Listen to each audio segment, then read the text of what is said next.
अच्छा चलें खैर, वो तो अंजाम को पहुँच गए जो शामिल थे जिन्होंने किया था। अब मैं थोड़ा-सा आपको इन फैसलों की रोशनी में जो अब तक हमारे पास आए हैं, वैसे तो हमारे पास सारी लिस्टें आ गई हैं जितने भी नाम हैं, उसमें उमर अयूब, शिबली फराज, ज़रताज गुल, कमल शोज़ब, हामिद रज़ा साहबज़ादा और शेख राशिद शफ़ीक, जो शेख रशीद का भतीजा है।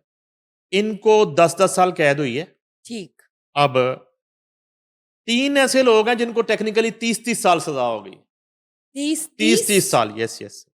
यही मैं आपको बताना चाह रहा था। जिसके लिए मैंने आपसे रिक्वेस्ट की कि आप मुझे 1 मिनट दे दें। प्लीज़ बताइए। उमर अयूब, शिबली फराज और ज़रताज गुल को तीनों मुकदमों में सज़ाएँ हुई हैं फैसलाबाद की। और सारी की सारी जो है वो और अलग-अलग हाँ जी, हाँ काउंट जी। होंगी। बिल्कुल। वो जो है ना लीड कर रहे हैं इस वक़्त सज़ाओं के मामले में, पूरी पीटीआई में। ये तीनों लीड कर रहे हैं और बड़ी भारी अक्सरियत से कामयाब हुए हैं सज़ाओं के मामले में। उमर अयूब 30 साल, 10 साल थाना सिविल लाइन, 10 साल गुलाम अहमदाबाद, 10 साल मुकदमा नंबर 3 835, मुकदमों 30 में साल। 30 साल। शिबली फराज तीनों मुकदमों में 10-10 साल, 30 साल। ज़रताज गुल 4 में से तीनों मुकदमों में 10-10 साल, 30 साल। अच्छा सर, ये जो दिन और रात का भी एक वो होता है, टाइमिंग्स कि दिन और रात को भी इकट्ठा करें तो वो बनते हैं। उसमें क्या? मिस ये तो उनको गिनने देना अभी। अभी ये तो उनको गिनने दें। ये तो ऐसे ही है जैसे कोई पहली दफ़ा बाहर जाता है, तो वो डॉलर और पाउंड्स का हिसाब करना शुरू कर देता है, पाकिस्तानी कितने बनते हैं। कैलकुलेटर हाथ में ही होता है। पहली दफ़ा जो जाता है ना बाहर के मुल्क, तो वो इस तरह करता है, शॉपिंग करते हुए ना वो कीमत पढ़ता है और साथ ही ज़मीन पे बैठ के हिसाब करना शुरू कर कन्वर्जन? देता है कि कन्वर्जन ना। तो कन्वर्जन बाद में कर लेते हैं, कि दिन-रात क्या होते हैं। अच्छा, अब ये है कि कुछ लोग बरी हुए हैं इधर भी, मुबारकबाद उनको मुबारकबाद तो देनी है कि चलिए नहीं देनी? ज़बरदस्त। फवाद चौधरी बरी हो गए, फवाद चौधरी साहब, तीनों मुकदमों में बरी। तीनों? ज़बरदस्त। Clean sweep Fawad clean Chaudhary, sweep? Clean sweep, nice.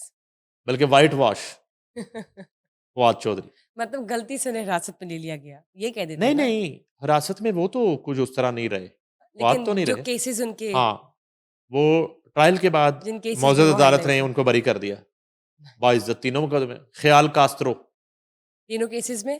ख्याल कास्त्रो भी बरी। अब एक एक आगे किरदार आ रहे हैं, ज़ैन कुरैशी, सन ऑफ शाह महमूद कुरैशी बरी, तीनों मुकदमों में बरी। अ, कैसी किस्मत की देवी खुली है कुरैशी खानदान पे कि वो फादर भी जो कि हैं और देखिए 9 मई का दिन उनके लिए इस तरह का दिन है, जो है दुआएँ रंग ले आई हैं कुरैशी खानदान की कि बाप भी बरी, बेटा भी बरी और तीनों मुकदमों में बरी, ज़ैन कुरैशी। बाकी सबको 30-30 कैसा साल। है? नहीं, जरदाज नहीं, वो गुल तो की आपने बाकी बात की। भई बाकी सब का पहले इनसे ताल्लुक क्यों जोड़ रहे हैं हम? हम तो ये कह रहे हैं, उनको तो हो गई ना, जी। 30 साल हो गई, बाकियों को हमर रज़ा को 10 साल हो गई। अब जितनी दफ़ा मर्ज़ी इनके नाम लेते रहें, कितने ही नाम है मेरे पास।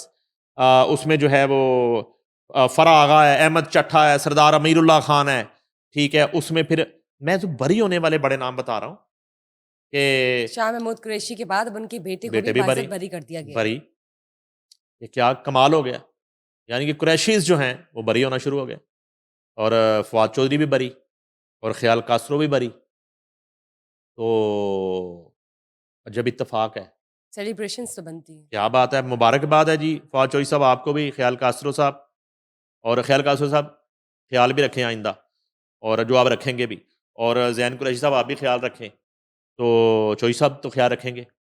तो अब ये जो बरीशुदगान हैं मैं कहूँ उनका भी नाम लेना चाहिए, उनको मुबारकबाद पेश करनी चाहिए और इनमें अब एक किरदार है जुनैद अफ़ज़ल शाही, उनको 3 साल कैद की सज़ा सुनाई गई। यानी कि आई डोंट नो कि उन्होंने करीब से कोई माचिस पकड़ाई होगी। आग सर लगाने वालों में नहीं ये होंगे। किस नौइयत की, मतलब मैं यही पूछना चाह रही थी आपसे, यानी कि वो मौके किस पर हैं, पैरामीटर पर? मौके पर हैं नहीं वो तो डिटेल फ़ैसला आप पढ़ सकती हैं, आप कानूनदान हैं। तो डिटेल फ़ैसला अभी नहीं आया। इनिशियल फ़ैसला हमारे पास है, वो इस वक़्त स्क्रीन पे चल रहा है। या आप कह रहे हैं कि यानी कि उनको 3 साल और वो मौके पर मौजूद भी हैं, मुलव्वस भी हैं और उनको 3 साल है। तो उनका जुर्म ज़ाहिर है कम होगा ना, तो 3 साल है। अब जो है ना जो बात आपको मैं इतने दिन से कह रहा था और आप मेरी बात हमेशा की तरह मानने को तैयार नहीं थी। मैंने कहा असेंबलियाँ खाली हो जाएँगी। आपने बिल्कुल कहा मैंने था। कहा था कम अज कम इनके 75 पार्लियामेंटेरियंस नाअहल होने जा रहे हैं, 75 के करीब 75। Out of 100। तो पीछे तो आप देखिए सारा खाली हो हो गया, गया पार्लियामेंट। हो गया कम। अब यहाँ ये नाअहल हो जाएंगे सारे, नाअहल हो गए ना, सजाएं चलिए हो जैसे ही। गए, अब इसके बाद अब जिमनी इलेक्शन हाँ हो गए, जी, ज़िमनी ठीक है। इलेक्शन। तो आपका ये ख्याल था और मैं भी थोड़ा मुत्तफिक था कि इतनी बड़ी एक्सरसाइज जो है राइट। और करोड़ों अरबों रुपए के बजट्स और दोबारा से हर हल्के में जिमनी इलेक्शन और एक लंबी चौड़ी एक्सरसाइज। फिर मैंने ये सोचा कि इलेक्शन कमीशन का काम क्या है, यानी कि इलेक्शन कमीशन का यही काम है ना, वो कोई जी। सुबह पाए तो नहीं बेचने उन्होंने, या क्या मसलन करना है, यही काम है उनका मुल्क में, साफ शफाफ, इलेक्शंस। फॉर्म 45 वाले, फॉर्म 47 वाले इलेक्शन करवाना उनका काम है। जी।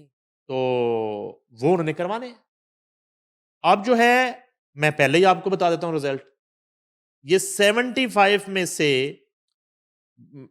65 के करीब जो है, या शायद इससे भी दो ज्यादा, वो हुकूमती पार्टी विन कर जाएगी सीट्स।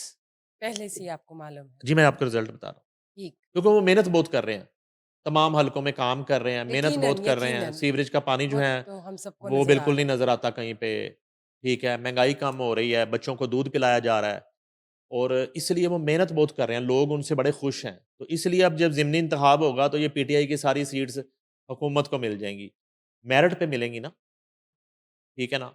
ठीक। और ये जो आप फॉर्म 45 और 47 का हाँ, करती है ना, मेरा फेवरेट 47 है, फेवरेट। 45 में क्या प्रॉब्लम है? 47 वो पाकिस्तान बना था 1947, लेकिन और मैं 45 में 47 क्या की इश्यू जितनी है? इज्जत करता हूं, मैं ये जिसने भी इंट्रोड्यूस करवाया 47, मैं उसको सलूट करता हूं। 47 की जितनी कदर है, और ये आजादी का महीना शुरू हो रहा है, तो 47 मेरे नजदीक सबसे इंपॉर्टेंट। What about 45?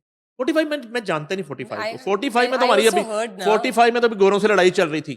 आपने अभी खुद ही अभी कहा। 45 में तो लड़ाई चल रही थी गोरों से, कैसी धड़ना नहीं रहना, ठीक है। अच्छा, तो आप कहते हैं कि मेरिट पे होने वाले हैं और हाँ, आपने पहले तो ही बता दिया कि पहले ही बता 65 दिया प्लस है कि सीट्स भी मिल जाएंगी एग्जैक्टली इनको। अभी एग्जैक्टली जैसी वेकेंट होगी दो पोजीशंस।